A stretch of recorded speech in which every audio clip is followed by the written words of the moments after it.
आज फिजिक्स का पूरे फिजिक्स में बुक में सबसे इम्पोर्टेंट थ्योरम जो है वो पढ़ाएंगे। उसको जाना जाता है F बराबर R/2। इस नाम से जाना जाता है। उत्तल दर्पण और अवतल दर्पण दोनों में इसको सिद्ध होना है। तो आज अवतल दर्पण में करेंगे, नेक्स्ट क्लास में उत्तल दर्पण में करेंगे। अवतल दर्पण में इसको प्रूफ करना है। इस क्वेश्चन को पूछने का 3-4 ढंग है, 3-4 तरीका है। सबसे पहले तो क्वेश्चन में ये सिंपली जो पूछता है अवतल दर्पण में सिद्ध करें कि F बराबर R/2।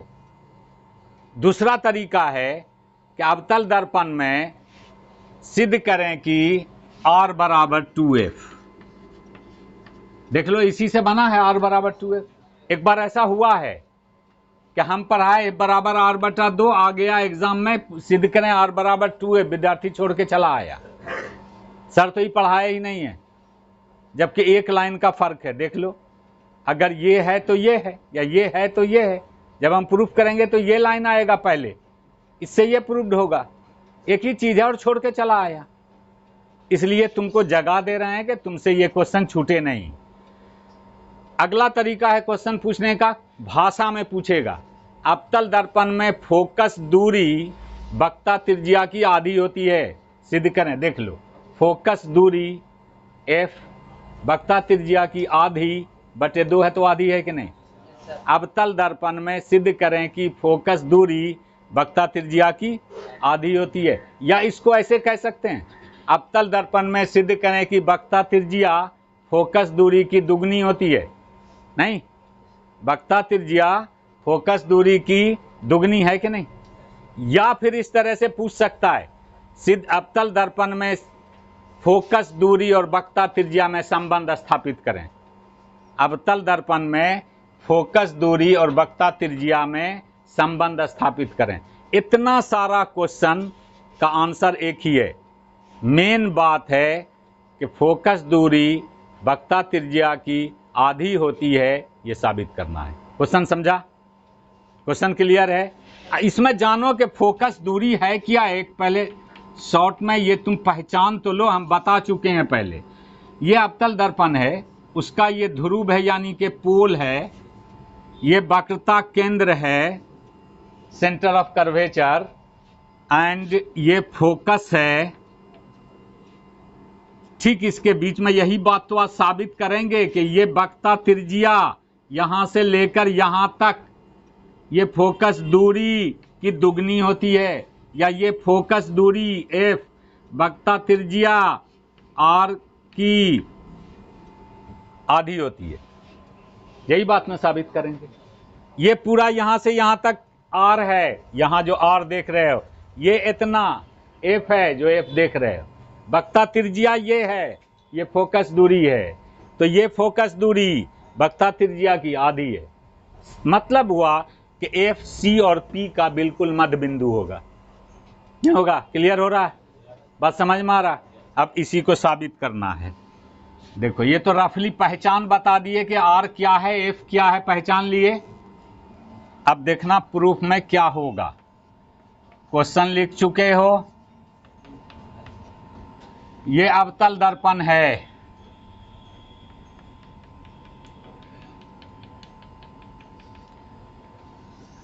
ये मुख्य अक्ष है, प्रिंसिपल एक्सिस, ये ध्रुव P,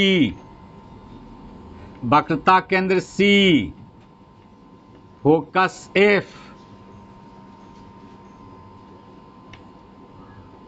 एक मुख्य अक्ष के समानांतर एक किरण आती है AB, जिसको आपतित किरण कहते हैं।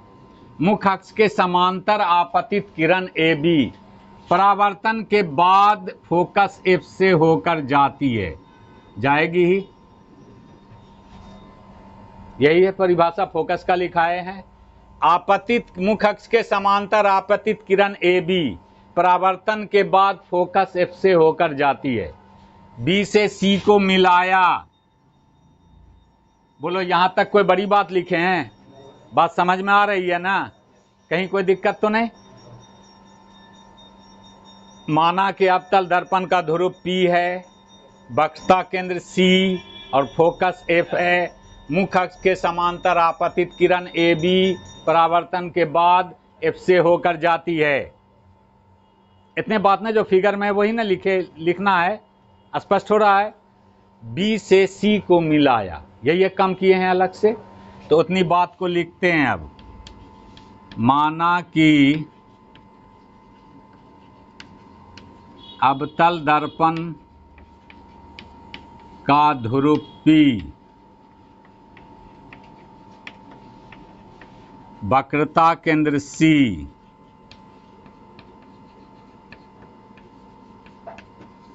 तथा फोकस F है। नहीं समझ में आए तो बोलोगे, फोकस F है। मुख्य अक्ष के समांतर, मुख्य अक्ष के समांतर आपतित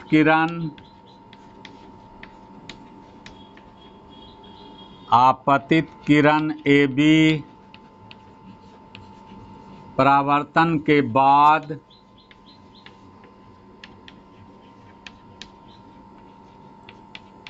एफ से होकर जाती है।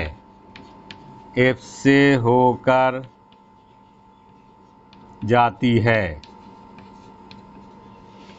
बी से सी को मिलाया,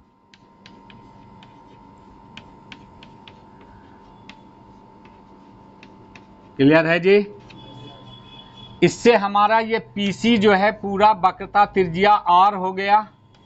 फोकस दूरी ये छोटी एफ हो गया। छोटी एफ बड़ी एफ ध्यान से उतारना, इसलिए कि बड़ी एफ फोकस है, छोटी एफ फोकस दूरी है, दोनों अलग अलग चीज है। इसलिए हम पीसी को क्या कह सकते हैं, आर। पीएफ को क्या कह सकते हैं, एफ। स्पष्ट है। प्रकाश के परावर्तन का पहला नियम हम क्या बताए थे कि आपतन कोण और परावर्तन कोण बराबर होता है, बताए थे। ये आपतित किरण है और ये अभिलंब है, तो उसके बीच का ये कोण आपतन कोण हुआ कि नहीं। ये परावर्तित किरण है, ये अभिलंब है, तो इसके बीच का ये कोण परावर्तन कोण हुआ कि नहीं।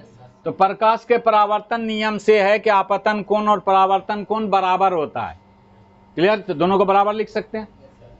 क्लियर हो रहा, कहीं भारी तो नहीं लग रहा। प्रकाश के परावर्तन नियम से, प्रकाश के परावर्तन नियम से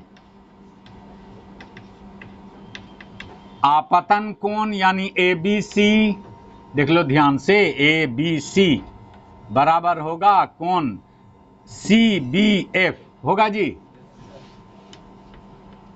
ये आपतन कोण, ये परावर्तन कोण, इस कोण को लिखेंगे सी बी एफ, इस कोण को लिखे ए बी सी, बराबर।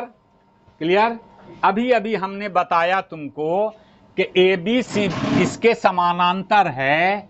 ध्यान से देखना, 9th क्लास का चीज बता रहे हैं। ये दोनों रेखा समांतर है। ये कोई तिर्यक छेदी रेखा इसको काटती है, तो ये एकांतर कोण बराबर होता है कि नहीं।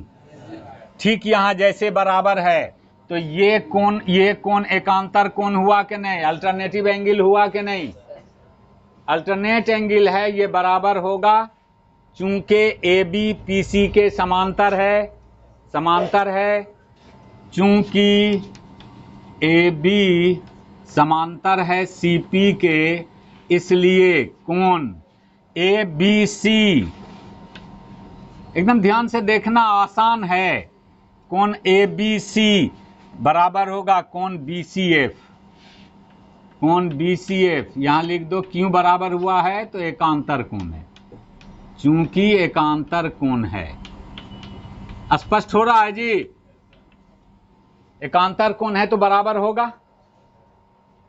9th क्लास के ज्यामिति में पढ़ा चुके हैं, एकांतर कोण बराबर होता है। जब दो रेखा समांतर हो, उसको कोई तिर्यक छेदी रेखा काटती हो, तो एकांतर कोण बराबर होता है। ये दोनों समानांतर था, ये तिर्यक छेदी रेखा काटी, तो this angle and this angle both are alternative angle, therefore these angles are equal. दोनों एकांतर कोण है, इसलिए ये दोनों कोण बराबर होगा। एकांतर कोण। अब देखो कोण ABC CBF, कोण ABC BCF दोनों के हिसाब से लिखें तो क्या मिलेगा, CBF बराबर BCF। नहीं होगा जी, ये दोनों बराबर है तो इस दोनों को बराबर हम लिख सकते हैं। अब ये दोनों एंगल को फिगर में देखो कहां है, CBF यहां है, BCF यहां है। ये दोनों एंगल को ध्यान से देखो तो इस त्रिभुज का दो एंगल है, त्रिभुज BCF बन रहा है यहां, इस त्रिभुज का दो कोण है।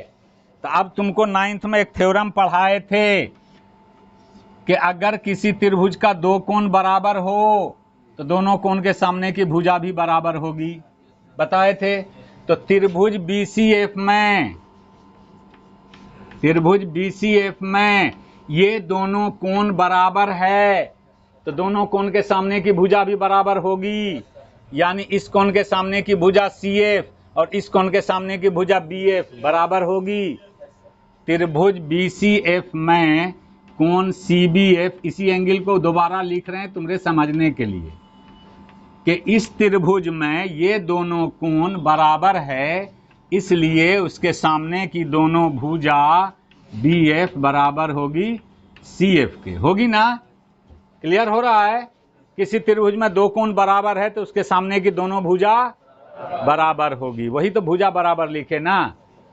अब एक बहुत महीन बात को समझोगे, यदि B P के बहुत निकट हो, बीच में कॉमा दिए हैं निश्चित रूप से देना, नहीं तो गलत पढ़ा जाएगा, BP पढ़ा जाएगा। बहुत निकट हो तो महीन बात है बेटा, जरा सा ध्यान से देखना इस बात को। B P के बहुत निकट हो यानी P पर आ जाए, ये B यहां है, ये नीचे उतर रहा है, धीरे धीरे उतारते हैं, अभी यहां है तो ये BF है, कलम देख रहे हो, ये BF है। B नीचे आ गया तो ये हो गया BF, हुआ कि नहीं, और नीचे आ जाए तो ये हो जाएगा BF। अगर B P पर आ गया तो क्या हो जाएगा, जो BF था वो PF हो जाएगा, नहीं हो जाएगा। देख लिए, साबित कर दिए हम। अगर यदि B P के बहुत निकट हो तो BF बराबर क्या आ जाएगा, PF। तो अब देखो BF बराबर CF और BF बराबर PF, इस हिसाब से हमको क्या मिल रहा है, CF बराबर PF मिल रहा है, मिला ना। अब देखना PC को लेके चलते हैं, PC तो PF प्लस CF लिख सकते हैं कि नहीं। देखो फिगर को, गप मत करो। PC इसको हम क्या लिख सकते हैं, PF प्लस CF लिख सकते हैं। बस प्रूफ की ओर बढ़ रहे हैं। अब PF CF बराबर भी हम क्या लाए हैं, PF लिख दिए। तो PC बराबर क्या आ गया, PC बराबर 2PF हुआ, PC बराबर 2PF, PF जोड़ PF 2PF। तो PC को R लिखे हैं यहां बराबर 2, PF को छोटी f लिखे हैं। अब क्या हो गया, R बराबर 2F, तो F बराबर R/2 प्रूव्ड हुआ।